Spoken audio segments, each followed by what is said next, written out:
Todo sistema tiene reglas de funcionamiento. En los sistemas constituidos por grupos humanos hay reglas. Estas reglas nos dicen cómo debemos comportarnos en nuestras interacciones. ¿Cómo se establecen las reglas? Hay dos modos de establecerlas. Una son las reglas que explicitamos, es decir, las que transmitimos con palabras, por un lado, y otras son las que operan implícitamente. A estas últimas no las ponemos en palabras, pero de un modo u otro todos sabemos que existen y determinan nuestra conducta y nuestras expectativas. Las reglas implícitas son fáciles de ver en la vida cotidiana. Son las cosas que hacemos de determinada manera y los demás esperan que así las hagamos y si no algo anda mal o por lo menos es raro. Las rutinas familiares están llenas de reglas implícitas. También en nuestras organizaciones educativas podemos encontrar ejemplos como los lugares donde nos sentamos en el recreo, los temas que consideramos apropiados para la conversación y los temas que no, etc. Las reglas implícitas se establecen por repetición, es decir, afrontamos una misma situación del mismo modo durante algún tiempo y todos empezamos a percibir esa repitencia como regla y ya nadie se comporta de un modo distinto. Las reglas explícitas, por su parte, suponen una conversación. En términos generales, se pueden establecer a través de una negociación que conduce a un acuerdo, aunque también se pueden establecer por simple imposición de parte de la autoridad. Las reglas explícitas son los reglamentos, las resoluciones, las leyes. Hay un tercer grupo al que llamamos reglas azarosas, pero se trata de algo distinto. Es azaroso porque nosotros, quienes analizamos, observamos cierto patrón, pero este no obedece, por ejemplo, a un reglamento o a una costumbre. Se trata de situaciones que quizás no se repiten a diario, tampoco con las mismas personas, por lo cual no podríamos decir que es una regla que se establece por repetición o por costumbre. Pero no es que no podamos buscar y encontrar razones. Vamos a dar un ejemplo. Si un estudiante que terminó todas las asignaturas de una carrera no elabora, termina y envía la tesis en los primeros meses después de finalizado el cursado o de haber rendido la última materia, cada vez es menos probable que haga la tesis. Las estadísticas indican que la probabilidad de que un alumno presente la tesis disminuye con el paso del tiempo. Esta sería un ejemplo de regla a la que llamamos azarosa. Las razones que explican esta regla pueden ser muy variadas, desde la pérdida del compromiso, la asunción de nuevos compromisos porque empezó a trabajar, hasta el aumento de la sensación de incapacidad para hacerlo todo lo bien que se supone, pero es una regla que se cumple. Lo azaroso, entonces, no significa que no haya explicaciones posibles, significa más bien que podemos mostrar estas reglas por su alta probabilidad. La vida humana se caracteriza por la necesidad de estabilidad y cambio, una al lado del otro. Las relaciones humanas sanas, funcionales, son las que logran un equilibrio entre estos dos aspectos. ¿Cómo se cambian las reglas y cómo se mantiene un sistema en equilibrio entre la estabilidad y el cambio? La respuesta es a través de dos procesos sistémicos básicos, que en la teoría se los ha llamado procesos de retroalimentación. La retroalimentación llamada negativa es la que mantiene las reglas. La retroalimentación positiva es el proceso a través del cual modificamos las reglas y creamos reglas nuevas. Es negativa o positiva en relación al cambio. De ningún modo negativa significa mala o positiva buena. Negativa significa simplemente que propende a la estabilidad y positiva significa tendiente al cambio. La negativa, que mantiene la estabilidad, se llama también homeostasis o morfostasis. Y la positiva, que tracciona hacia el cambio, se llama también Morfogénesis. Imaginemos un sistema, por ejemplo, una organización educativa, como esta esfera.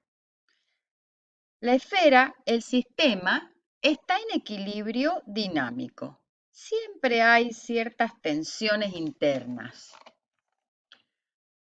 aún dentro de lo que en perspectiva podemos llamar equilibrio. Estas tensiones marcan que el sistema soporta una cierta variabilidad de conductas, pero que están todas dentro de un repertorio de conductas posibles. Tenemos reglas establecidas, acá la llamamos regla A, que si se obedecen todo está bien y si no, se despliegan inmediatamente conductas de parte de la autoridad tendientes a restablecer el equilibrio. Este equilibrio dinámico con cierto nivel de tensión es el que está representado en las flechas que mostrarían cierto movimiento en la pelota hacia aquí o hacia allá, como una oscilación o balanceo o redondeo si quieren.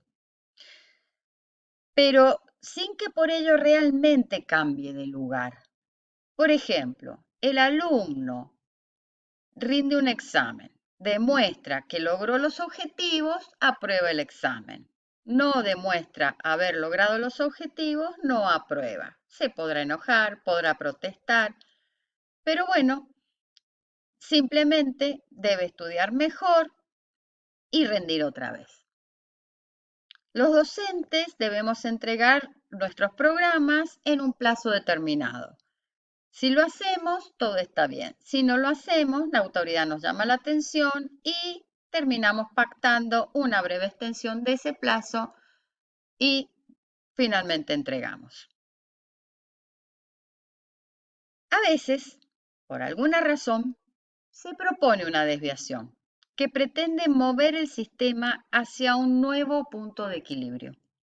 Esta desviación que se propone puede ser una regla nueva que se trata de imponer desde la autoridad. La autoridad tiene sus motivos o razones y modos más o menos eficientes de comunicarlas. El sistema siempre se va a oponer. Siempre va a poner resistencia al cambio. Se trata de una reacción homeostática. Es la fuerza que tiende a mantener las cosas como están. Y esta fuerza siempre es enorme. Incluso existe y se siente aun cuando los propios individuos, miembros del sistema, tienen la vivencia de que así como están las cosas no pueden seguir y sienten que el cambio es necesario. Pero llegado el momento, tienen conductas no muy reflexionadas, tendientes al mantenimiento del statu quo. Tienen resistencia al cambio. Esta resistencia se ve reforzada si el método para proponer el cambio encima es desafortunado, por una mala comunicación, por una falta de diálogo o por un modo de alguna manera desacertado e ineficaz. La propuesta de cambio también puede venir desde algún subsistema subordinado, no siempre viene la autoridad, y puede conquistar poco a poco la voluntad de otros. Pero el sistema resistirá. Aquí la resistencia o fuerza homeostática podrá provenir de las mismas autoridades, de los subsistemas más conservadores dentro del sistema, de los individuos y subsistemas más sujetos a la autoridad, de los individuos y subsistemas que perciben ciertos beneficios del statu quo vigente, también de los que no empatizan con el subsistema que propone el cambio y, por supuesto, si los métodos son desafortunados, violentos, irrespetuosos, provocadores, más resistencia habrá. El subsistema que propone el cambio, entonces, ¿qué debe hacer? Sostener la desviación de la regla original.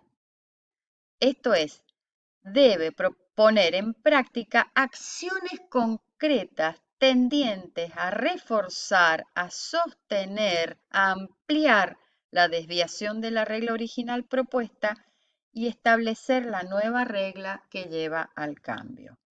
La desviación y el cambio no se concreta si la nueva regla no es aceptada y confirmada por el sistema.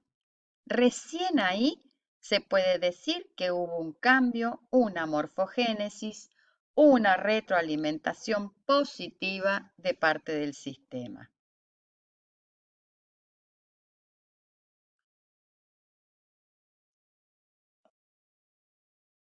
Es también bastante fácil encontrar ejemplos de lo que decimos.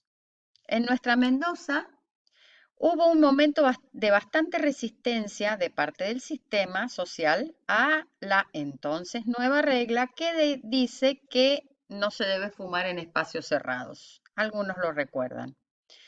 En un principio, la autoridad, a la vez que anunció la regla, acompañó con una campaña de concientización. Comenzó por insistir con mayor firmeza en oficinas públicas, bancos y lugares donde los ciudadanos hacemos trámites.